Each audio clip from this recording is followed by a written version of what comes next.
लाडक्या बहिणींनो, तुमच्यासाठी आनंदाची बातमी आहे। ऑक्टोबर महिन्याचा लाडकी बहीण योजनेचा 1500चा हप्ता तुमच्या खात्यात आजपासून जमा होणार आहे आणि याबद्दल अधिकृतपणे माहिती महिला व बालविकास मंत्री अदितीताई तटकरे यांनी त्यांच्या एक्स अकाउंटवरती पोस्ट करून सांगितलेले आहे। स्क्रीनवरती तुम्ही पाहू शकता। ते सांगतात की मुख्यमंत्री माझी लाडकी बहीण योजनेचे ज्याही पात्र बहिणी आहेत त्यांचा ऑक्टोबर महिन्याचा सन्मान निधी उद्यापासून जमा व्हायला सुरुवात होणार आहे।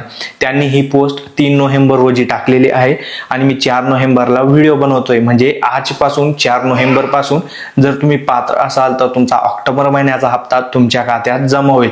म्हणजे लगेचच जमा होईल का तर नाही, 5-7 दिवस लागतील। त्यामुळे 4 नोव्हेंबर पासून ते 10 नोव्हेंबर पर्यंत वाट पहा।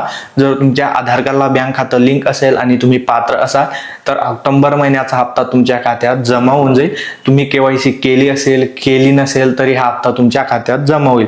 शेवटी ते सांगतात की ही योजना अखंडपणे अशी सुरू राहणार आहे।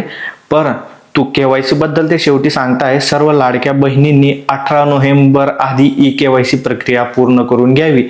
जर 18 नोव्हेंबर पर्यंत तुम्ही केवायसी केली असेल तरच तुम्हाला जो नोव्हेंबर महिन्याचा हप्ता आहे तर तो भेटेल। आता ऑक्टोबर महिन्याचा हप्ता केवायसी केली असेल नसेल तरी भेटेल, परंतु नोव्हेंबर महिन्याचा हप्ता ज्यांनी केवायसी केली असेल, जे पात्र असतील तर त्यांनाच भेटणार आहे। ही गोष्ट लक्षात ठेवा।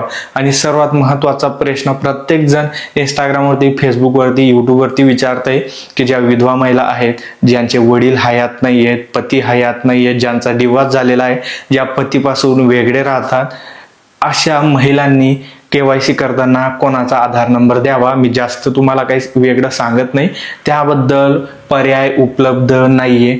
मी अदितीताई तटकरे यांना इंस्टाग्रामवरती मेसेज सुद्धा केलेला आहे, त्यांनी मेसेज पाहिला नाही, परंतु आम्ही ट्विट पण करतोय, खूप वेगवेगळ्या माध्यमाने त्यांना सांगण्याचा प्रयत्न करतोय। न्यूजपेपर मध्ये पण या बातम्या येत आहेत, परंतु सरकारने अधिकृतपणे त्यावर पर्याय दिलेला नाही। काही जण सांगताय की दुसऱ्या भावाचा टाकून घेऊ का, मामाचा टाकून घेऊ का, काकाचा टाकून घेऊ का, तर असं कोणी काही करू नका। कारण त्यांच्या ज्या भगिनी आहेत, त्यांच्या ज्या पत्नी आहेत, तर त्यांना प्रॉब्लेम येऊ शकतो। परंतु अद्यापही मी जेव्हा व्हिडिओ बनवतोय या वेळेसपर्यंत यावर पर्याय उपलब्ध नाहीये। त्यामुळे केवायसी कशी करायची हे मला पण सांगता येणार नाही आणि दुसरं कोणी वेगळा पर्याय सांगत असेल तर त्याचं पण ऐकू नका, कारण अधिकृत माहिती अजून माध्यमांनी दिलेली नाही। ही गोष्ट लक्षात ठेवा। हा व्हिडिओ जास्तीत जास्त शेअर करा। काही नवीन अपडेट आली याबद्दल तर व्हिडिओच्या माध्यमाने कळवण्यात येईल आणि असेच व्हिडिओ पाहण्यासाठी फॉलो आणि सबस्क्राईब नक्की करा। मी अविनाश तिरमले पुन्हा भेटू अशा एका नवीन आणि महत्त्वाच्या व्हिडिओमध्ये। तोपर्यंत जय महाराष्ट्र, जय खानदेश।